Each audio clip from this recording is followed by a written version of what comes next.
Hello and welcome to this NDTV special.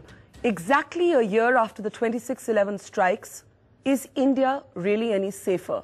The Home Minister is considered a doer and he's brought some sweeping changes to how the security system is managed in this country. But are those changes enough? What about the David Headley and Headley-Rana plot that now seems to be emerging as part of a wider global conspiracy? How do the young people of India look at terrorism and issues of security, both internal and external? As 26/11 marks 1 year, we've got the Home Minister with us to tackle some of these questions, as well as a live studio audience of young people from all across India, and we're also taking email questions from those who couldn't join us in the Delhi studios. Mr. Chidambaram, thanks for being open and taking questions.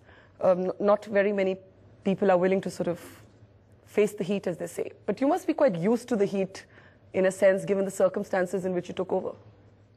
I thought you'd ask me to come here to ask them some questions. You can have your turn at that as well. But I'll be happy to answer questions from these young people. If I can start with one of my own, although I'm not that young anymore, so I hope that's not a disqualification. But a question of my own. For the last couple of weeks, the headlines have been dominated by David Headley and Headley-Rana. And at the very least, we know that these were people who've been in and out of India without our knowing that these were potential terror suspects. It now seems evident that they have connections to handlers in the Lashkar-e-Taiba in Pakistan. There is even talk of an ISI link. Could you tell us what is the assessment of the government at this point? Were these two men connected to the 26/11 strikes or not? Well, it's difficult to say whether there was a link to 26/11. I think that requires a few more days to say that they had a link or did not have a link.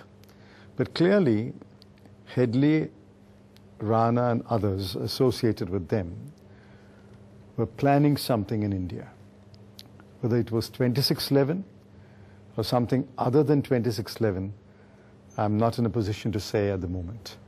But there are a number of rather chilling coincidences. For example, Rana being present in Mumbai a few days before the 26/11 strikes. This is not speculative, this is now known.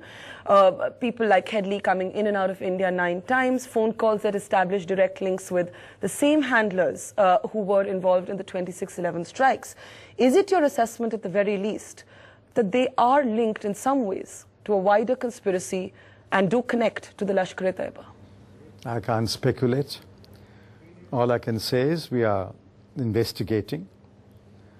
It's possible that the link to 26/11 will be established, but it's equally possible that they were here for some other conspiracy. Prima facie, what does it look like? Speak as a lawyer. Prima facie, what does it look like? I'm not a lawyer here. I'm the minister, and therefore I oversee the investigation.